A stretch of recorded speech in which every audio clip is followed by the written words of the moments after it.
Un cordial saludo, soy Nicolás Armendáriz, bienvenidos a Ignato, en transmisión con el doctor Ramiro Rivera, ex vicepresidente del Congreso y ex concejal de Quito por Democracia Popular. Doctor, le damos la bienvenida. Gracias, Nicolás. Se acercan las elecciones seccionales. Democracia Popular estuvo a cargo de la alcaldía de Quito desde 1988 hasta el año 2000. La pregunta es, ¿cómo se entregó la ciudad de Quito al siguiente alcalde, en este caso el general Paco Moncayo?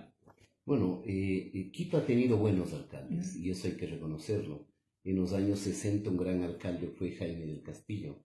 En los 70 fue un gran alcalde Sixto Durán Ballén. En los 80 y comienzos de 90 un extraordinario alcalde Rodrigo Paz Delgado. Tan buena alcaldía que los guayaquileños tenían envidia de Quito.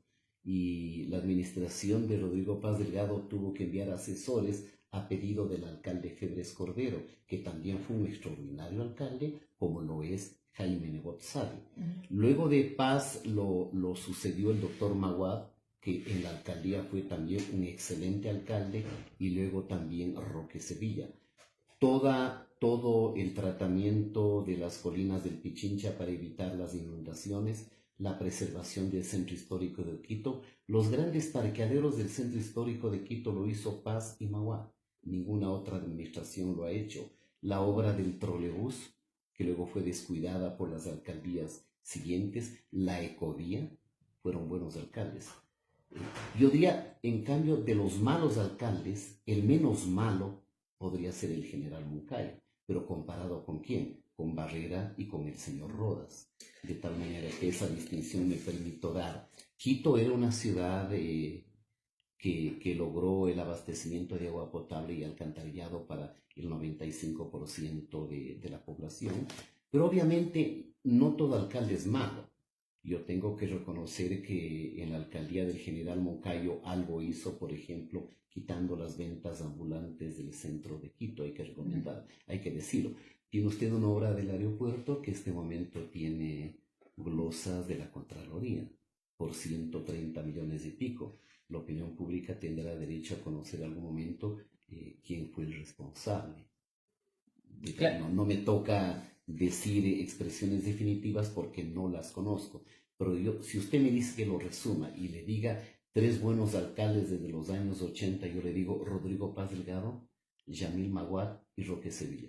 Si usted me dice cuál es el mejor de los malos, el general Moncayo. Del Paco Moncayo. Yo entrevisté al general Paco Moncayo y justamente le preguntaba cómo él recibió Quito y me dijo que por un tema de situación económica, cuando hubo el cambio de moneda en el año 2000 y toda esa crisis, y le preguntaba sobre el tema de crisis administrativa, me decía y me refería que recibió a Quito destruido, que de cierta forma él le tocó comenzar en una ciudad que tenía muchos problemas, que también había sido afectada por la crisis y estos temas, ¿no? Por eso le preguntaba a ustedes cómo entregaron a Paco Moncayo la ciudad, una ciudad en orden, para hacerlo muy simple, o realmente si existían estos problemas, pues... El problema de tránsito en Quito no era tan grave como lo es ahora, porque tenía usted un trolebús que transportaba 200.000 personas por día, tenía la ecovía realizada por Roque Sevilla, es decir, un Quito bien servido, con agua potable, con alcantarillado. Una ciudad siempre tendrá problemas. A mí no me gusta aquella gente que se cree el Adán, ¿no? El que creyó... Yo votaría por Paco Moncayo para la alcaldía,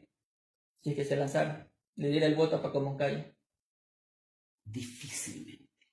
A mí me gustaría dar por una figura nueva y por una razón, Nicolás, que creo que hay que reivindicarlo. Si algo en el Ecuador tenemos que reivindicar es el espacio de la autenticidad y de la ética en la política. Yo le he visto al general Moncayo con enorme entusiasmo criticando y condenando la aspiración del economista Correa en tener su tercer periodo presidencial. Le he visto entusiasmadamente apoyando el plebiscito para evitar los caudillismos y la perennización en el poder, para que haya unos 2 mandatos. General Moncayo fue 2 veces alcalde. Pero él hace referencias que si Quito le pide, si es que consideran que podría ser un buen alcalde, porque él dice que ya cumplió con la ciudad. Pues si la gente lo pide, él pues estaría pues dispuesto, ¿no? Siempre y cuando. Bueno, a quien no le gusta el poder, ¿no? Y eso de que el pueblo me pide, bueno, son frases de político, ¿no? Que no creo que le guste a la gente. En todo caso, diríamos que el general Moncayo ha tenido éxitos, pero ha tenido derrotas también, ¿ah? Fue candidato a diputado por Pichincha y perdió. No sé si fue por el movimiento, El me parece, municipalista. por Ruptura Ruptura. 25, porque también se ha pegado algunos saltos en política, ¿no? Izquierda Democrática, movimiento municipalista, Ruptura de los 25, ahora regresa a la idea, cosa que a la gente no le gusta. O sea, porque la gente lo que pide en la política es más valores éticos, más autenticidad, más fidelidad con los principios. De Ideológico, todas más que maneras, todo. el ingeniero Moncayo es una persona a la que por supuesto, respeto, ¿no? No tengo la mejor de las opiniones. Y lo dice alguien que compartió con él una curul parlamentaria 4 años. Y hablando justamente ya el tema un poco de la asamblea, donde usted también fue un protagonista importante, si yo le pregunto, ¿considera que fue necesario cambiar la constitución? ¿Usted qué me diría? No. ¿Por? Ecuador tiene, si no estoy errado, 21 constituciones, porque hay que tomar la constitución también de 1938. Y los ecuatorianos tenemos un enorme defecto de creer que por cada crisis tenemos que hacer una asamblea constituyente y que en cada asamblea constituyente tenemos que hacer una constitución. Bueno, Inglaterra, que es una de las potencias del mundo, ¿sabe la gente que no tiene constitución escrita? Inglaterra tiene la Carta Magna de 1215, siglo XIII. Estados Unidos tiene una sola constitución, con algunas enmiendas, de 1787. Nosotros tenemos una constitución por cada 10 años de vida republicana. En el 98 se hizo el cambio de la constitución, luego 10 años Claro, después viene el exactamente. cambio. Y este momento, También Nicolás, usted tiene voces que están pidiendo una asamblea constituyente. Los ecuatorianos no van a cambiar de la noche a la mañana. Pero- Vea usted, el general Moncayo critica la dolarización en su entrevista. Si no hubiese sido por la dolarización, el Ecuador estaría liquidado. Sería Peor que como Venezuela. Venezuela. O peor que Entonces, Venezuela. ese es el problema del político ecuatoriano, que es incapaz de reconocer en el otro con cierta generosidad el mérito que tiene. Pero si Esa es la vieja en el política. 98, ¿usted cree que simplemente si se hacen unas reformas a la Constitución hubiese sido suficiente y no convertir el tema ya en una asamblea, haber hecho todo el tema de las elecciones? ¿O qué leyes principales usted considera que se pudieron haber reformado y no evitar ese cambio? Es que, Nicolás, el problema fue el deterioro de la institucionalidad democrática, el desprestigio del Parlamento, el descrédito de los partidos, por mucho menos de lo que está sucediendo ahora. Antes era un escándalo que el parlamentario tenga placa en su vehículo. Hoy el parlamentario no solamente que tiene celular, sino que además extorsiona a algunos malos parlamentarios, quiero precisar, a sus funcionarios. O sea, la ética y la moral se ha venido por los suelos. De tal manera que en el 2008 lo que hicieron es diseñar una constitución. Como el sastre diseña el traje para quien lo pide, lo diseñaron para el apetito de omnipotencia, el apetito de todopoderoso que tenía el señor Correa. Y ya ve usted las consecuencias. 10 años después nos damos cuenta que estos últimos 10 años el Ecuador fue conducido por una banda de bandidos. Y el momento en que había que criticar a esa banda de bandidos, ¿en dónde estuvo el general Moncayo? Callado.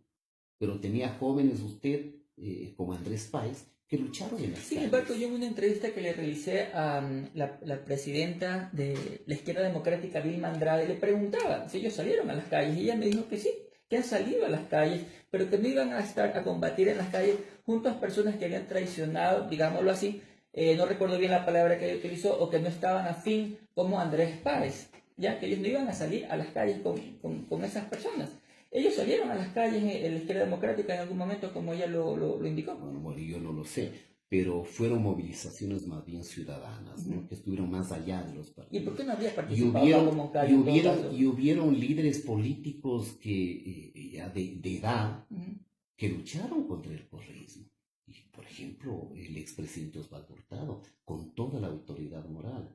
En cambio, usted pídale explicación, con todo respeto, a un hombre a quien lo considero un hombre honesto, el doctor Borja. Dijo que ya no había que hablar de política.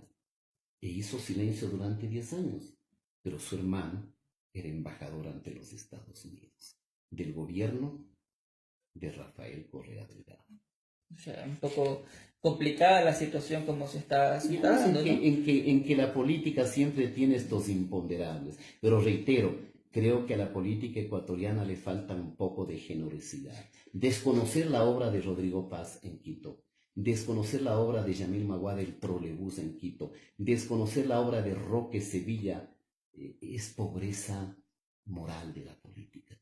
Como sería desconocer el sacar a los vendedores ambulantes del centro de Quito, que fue la obra del general Moncayo. El aeropuerto le pongo dudas, porque tiene Es un dudas tema de de la Contraloría naturaleza que obviamente ética, que tiene ¿no que es salir a cierto? la luz Que en es algún un tema momento, de los obviamente, organismos de control, de los obviamente. organismos de Pero control. reitero, el Ecuador merece gente que ingrese a política con más seriedad, con más humildad. Pero No es mejor el mejor político aquel que echa más lodo contra los adversarios. No, hay que pedir generosidad.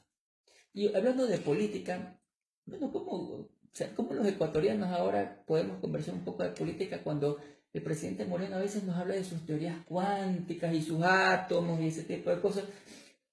¿Cómo cree que nos están viendo a nivel internacional por esos comentarios que quizás él no los hace de malo, sino en su explicación puede confundirse un poco lo que él quiere interpretar en sus discursos?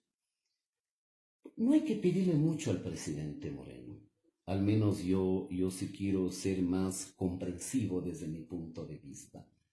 Creo que el solo hecho de que el presidente Moreno esté escarbando la podredumbre de corrupción en la que cayó el régimen de Rafael Correa justifica su presencia.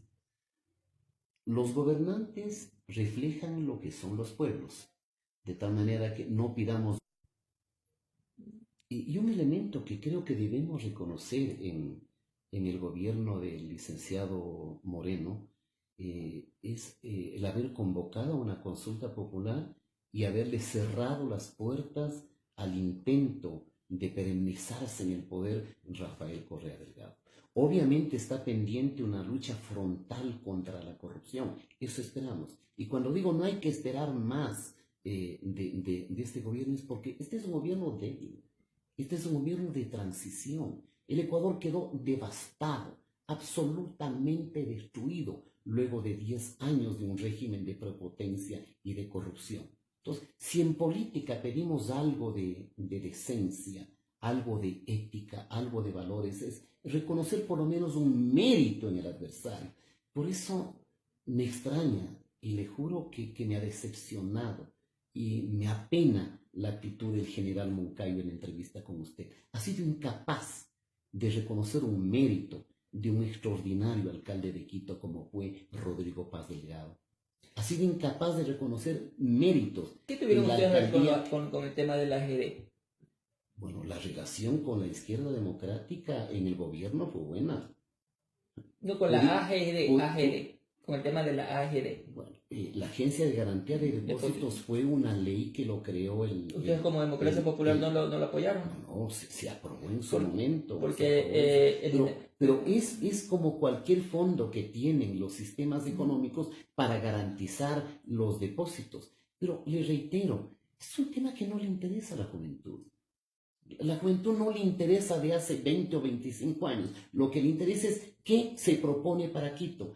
Y lo malo y un poquito de corrupción existe y es también cuando un político es incapaz de reconocer el mérito ajeno, cuando es incapaz de hacer una formulación propositiva para el futuro de Quito, cuando se consideran los adanes de la política, los creadores de todo. No, creo que falta un poco de modestia, falta un poco de generosidad, de grandeza. Son esas cosas que hay que incorporar a la política para que la juventud no vea la política como algo pestilente, como algo hediondo de lo que hay que alejarse. Que tampoco es lo correcto para nada. Tampoco es lo correcto, porque también ese es, diríamos, una prédica que desvaloriza la política y luego cuando triunfa la prédica que desvaloriza la política, vienen los populistas, salvadores, mesiánicos y corruptos como el señor Correa. Bueno, doctor, yo le quiero agradecer por este espacio e invitarlo a una próxima ocasión también para seguir conversando de estos temas que son muy importantes y sobre todo que ya se vienen las elecciones. Las elecciones de Quito, bueno, y de Guayaquil están ahorita muy peleadas y queremos varios conceptos y conocer para que el ciudadano pueda tener una mejor opinión, pueda escoger mucho mejor para esto que se viene, que es muy importante para la ciudad. Le Muchas agradezco gracias mucho a usted, por su Nicolás. presencia y Muchísimas nos vemos gracias. en una próxima edición. Gracias.